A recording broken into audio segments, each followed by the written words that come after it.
It started like any other early Saturday morning in Westfield County, quiet, slow, the kind of morning where the sound of a leaf blower carries 3 blocks.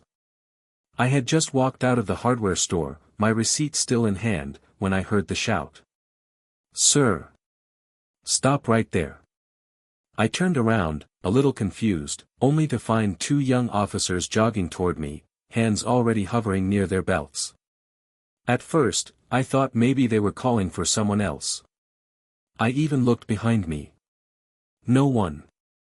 "You match the description of a suspect," the taller one said, with sharp authority. "We need to ask you a few questions." I kept calm, even when the stares from bystanders started to settle like heavy fog.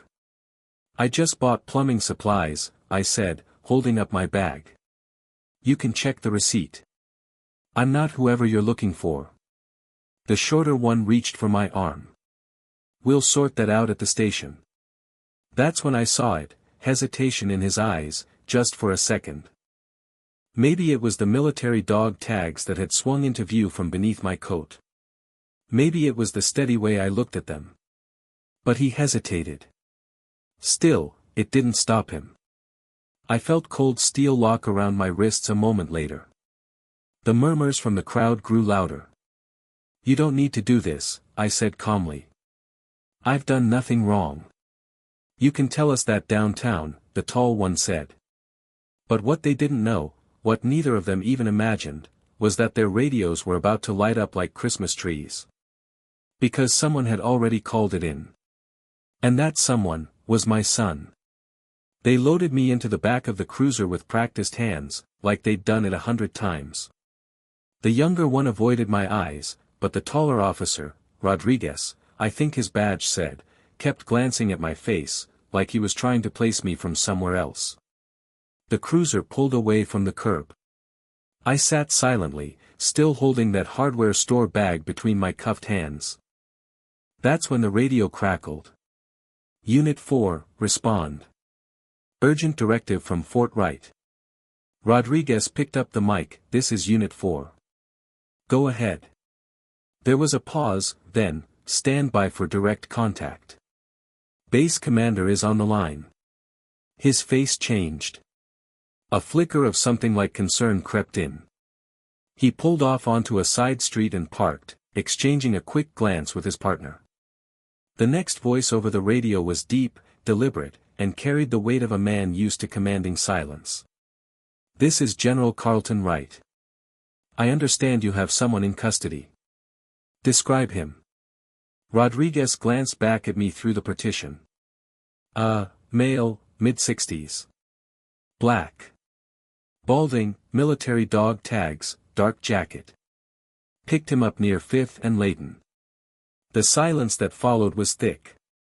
Then, "That man is my father." You could hear both officers inhale at once. "Release him immediately, or I'll have a chopper over your precinct in 20. You understand me?" Rodriguez dropped the mic like it was burning his hand. He opened the back door, hands shaking. "Sir, we didn't, I'm still in cuffs," I said evenly. The younger officer fumbled for the keys, then knelt beside me as he removed the cuffs with trembling fingers. I stepped out slowly. Rodriguez looked pale. The younger one looked like he might pass out. "Is there a problem?" I asked, brushing off my jacket. Neither of them answered. Their radios were still crackling, but neither dared touch them. And in that still moment, they knew they hadn't just made a mistake. They'd made a career one. I wasn't interested in making a scene. I've been through worse in my life than a couple of jumpy cops trying to look tough. Still, I wasn't about to walk away quietly, not this time. Not when they slapped cuffs on me like I was a threat just for minding my business. Rodriguez tried to speak again. "Sir, we were just following," I cut him off. "You didn't ask a single question. You saw an old man with dog tags and figured it was an easy win." I stepped closer. "And now? You're realizing you just disrespected a man who earned every one of those stripes your commanding officer wears." That's when we heard the rotors. Both officers looked up at the sky. The rhythmic thump of helicopter blades grew louder, then deafening as a sleek army transport hovered into view, preparing to land in the lot across the street.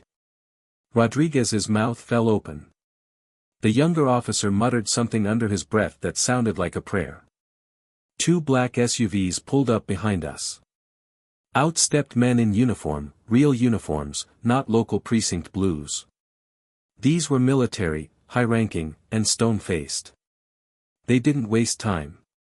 One approached me with a crisp salute. "Mr. Wright, are you all right, sir?" "I am now," I said. "Thank you, Lieutenant." The soldier nodded, then turned to the two officers. "Per General Wright's orders, both of you are to remain at this location until internal review arrives. Do not move.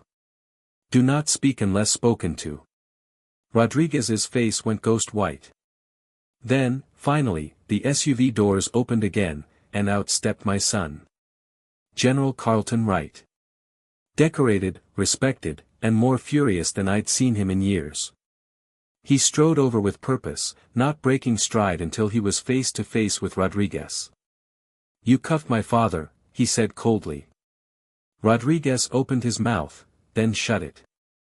The general didn't wait for an answer. "You didn't recognize his name? His face? Didn't bother checking ID before treating him like a criminal?" "I didn't know, sir," Rodriguez stammered. "No," my son said, voice low. "You didn't care." And just like that, everything changed. General Wright didn't raise his voice. He didn't need to.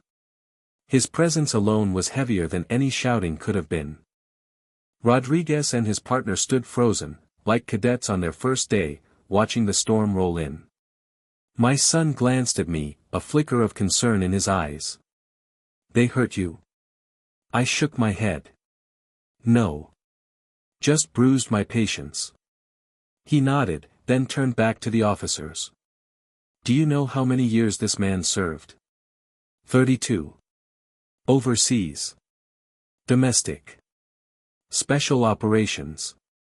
He's the reason I wear these stars. Rodriguez tried again, grasping at a lifeline. "Sir, we received a call. Suspect was said to be loitering outside a store. We followed protocol." The general stepped forward, just close enough to make the man flinch. If protocol means arresting veterans without verifying identity, then maybe protocol's broken. Or maybe you are. The younger officer looked like he wanted to melt into the sidewalk. The military lieutenant stepped up beside my son. "Sir, Internal Affairs is en route. Do you want a formal report filed?" The general turned to me. "That's your call, Dad." I looked at the officers for a long moment. They didn't meet my eyes now. They weren't arrogant anymore. They weren't in control. "I'm not out for revenge," I said finally. "But I'm not letting this go unlearned either." I reached into my jacket and pulled out an old folded photo, one of me in uniform, younger, leaner, standing beside a much smaller version of the man who was now a 4-star general. I handed it to Rodriguez.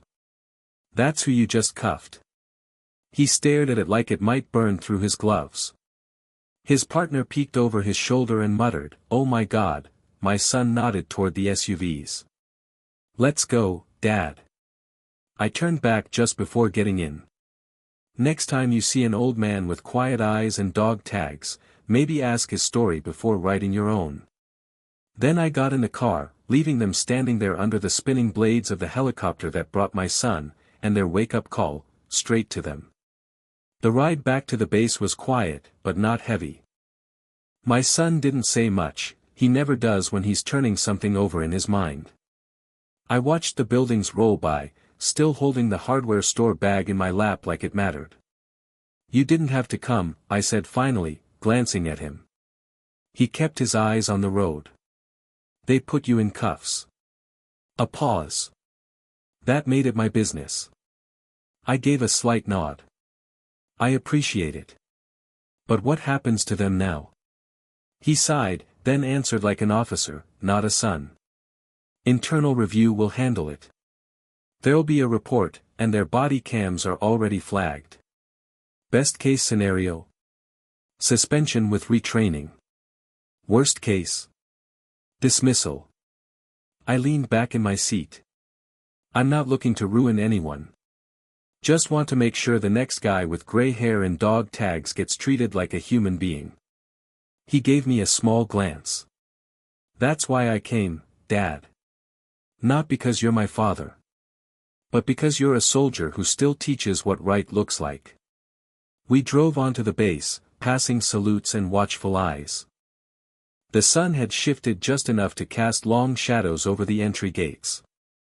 I hadn't stepped onto Fort Wright in years, and now I was walking back in with a 4-star general at my side, my son. When we reached his office, a staffer handed him a file. "Sir, local precinct is requesting a private conversation.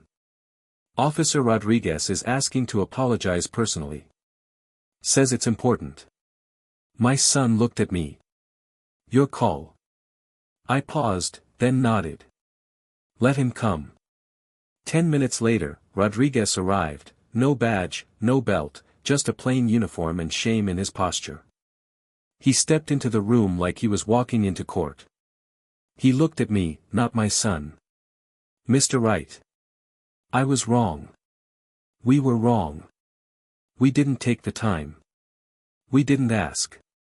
I know there's nothing I can say to undo it, but I needed to say this face to face." He swallowed hard. "I'm sorry." I studied him. No excuses. No deflection. Just remorse.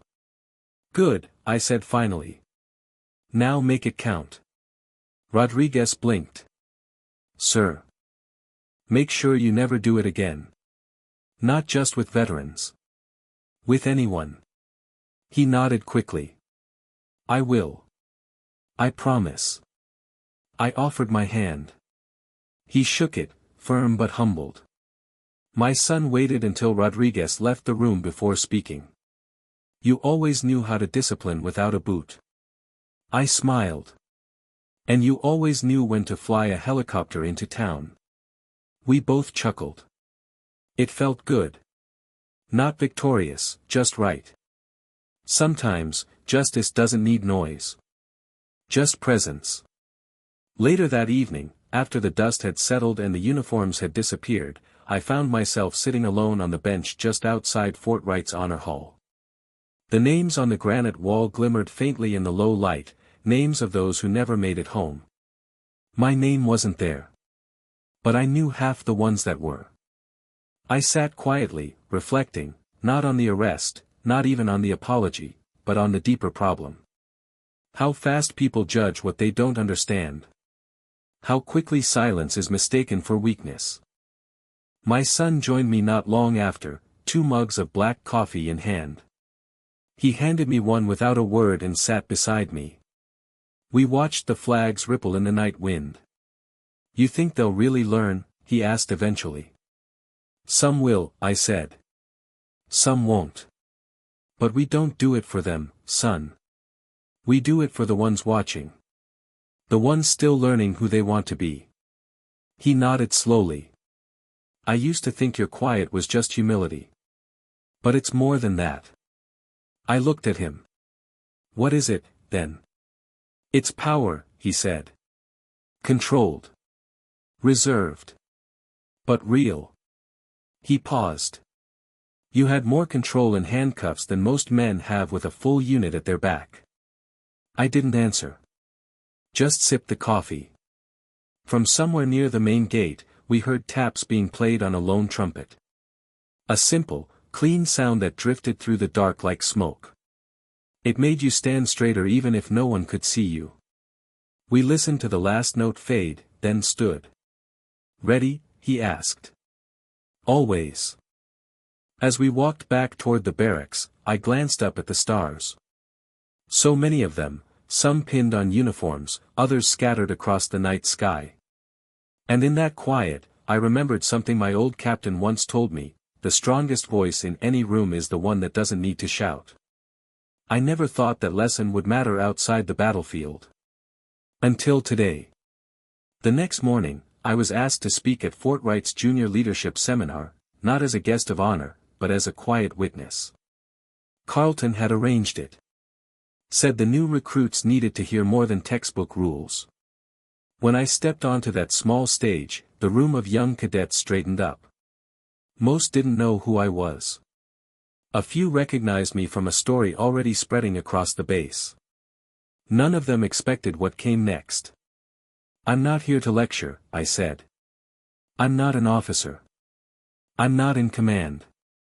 But I've been where some of you are going.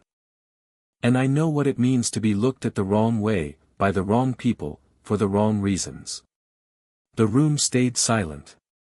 Eyes locked forward. I wore the uniform. I served more years than many of you have been alive. And yesterday, I got arrested outside a hardware store for looking like someone I'm not. There were quiet shifts in chairs. Some uncomfortable. Some angry. But I'm not here to shame anyone. I'm here to remind you of something that gets lost in all this. I tapped the folded flag pinned to my chest. This doesn't give you the right to assume. It gives you the duty to see. A hand went up in the back.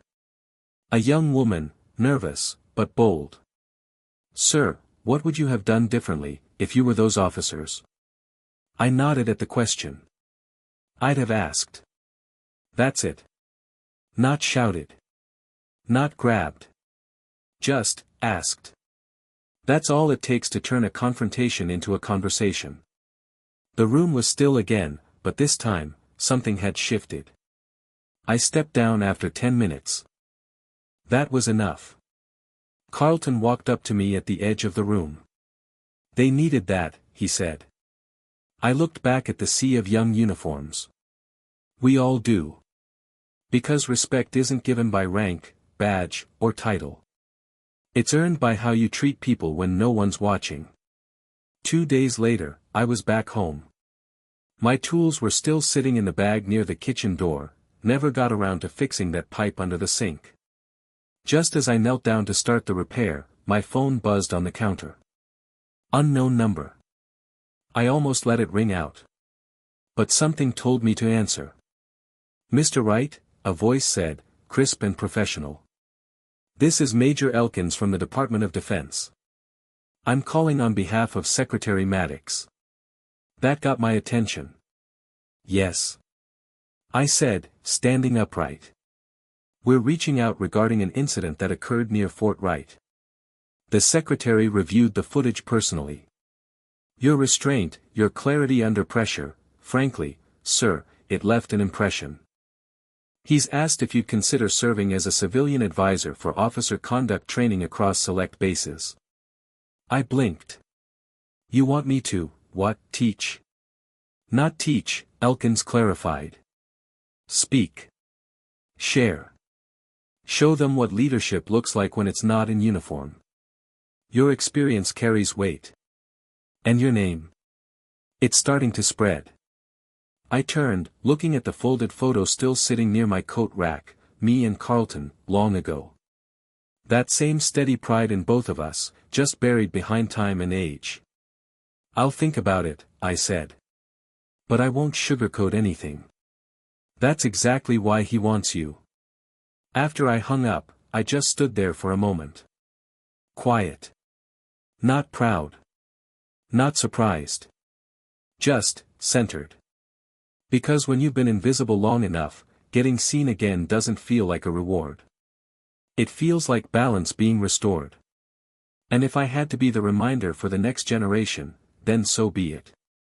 A week later, I found myself in Washington, D.C.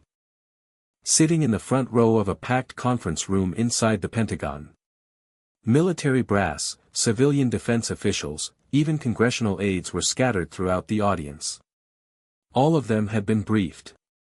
All of them had seen the footage. They didn't just want a speech. They wanted a moment.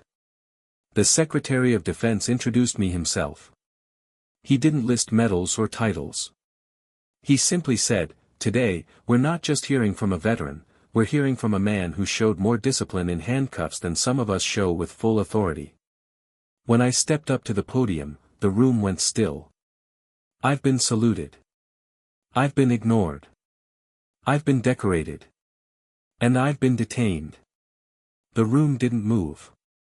I've served my country in silence, not because I didn't have a voice, but because I believed in something bigger than myself. I paused, looking across the rows of sharp uniforms. But silence isn't always strength. Sometimes, silence is assumed to mean you don't matter. And the moment we allow someone's appearance, age, or demeanor to speak louder than their story, we fail not just as officers, but as Americans. I looked to my son, standing in the back of the room. He didn't smile. He just nodded, proud, but still disciplined. Still the general. You all carry power, more than most people will ever know.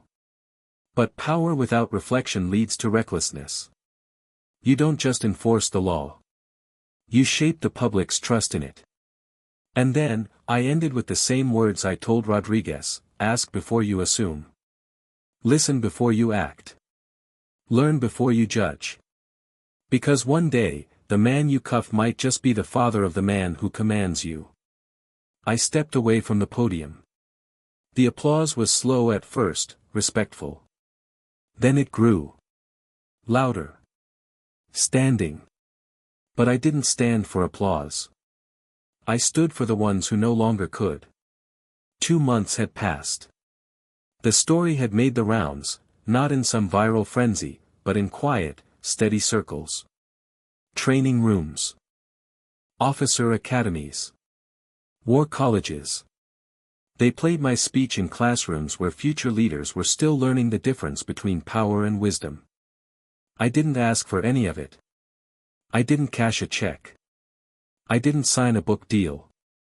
I just went back to my routine. Back to my neighborhood. Back to the slow walks and quiet mornings. Then one afternoon, as I left the community center after a veterans meetup, I heard footsteps behind me. I turned, and there stood Rodriguez. Plain clothes. No badge. No weapons. "Mr. Wright," he said. I transferred. I raised an eyebrow. Out of patrol, he explained. I asked to join the community outreach unit. I'm working with veterans now. Listening more. Talking less. He paused. That day, it changed everything for me. Not just because of who you are. But because of how you handled who I wasn't. I gave a small nod. You made a mistake. But you didn't waste it. He smiled faintly, then handed me a folded note. The Academy's adding your words to their standard ethics course. Your son sent it through. I took the note and tucked it into my coat pocket. Then I suppose I've done my part. As he walked away, I stood for a while, letting the breeze move through the trees. The world was still spinning, still complicated. But something was different. Not louder. Not brighter. Just, better. Because in a world too quick to shout, sometimes the quietest moment becomes the one no one forgets. And in the end, I wasn't remembered for my medals. I was remembered for my restraint.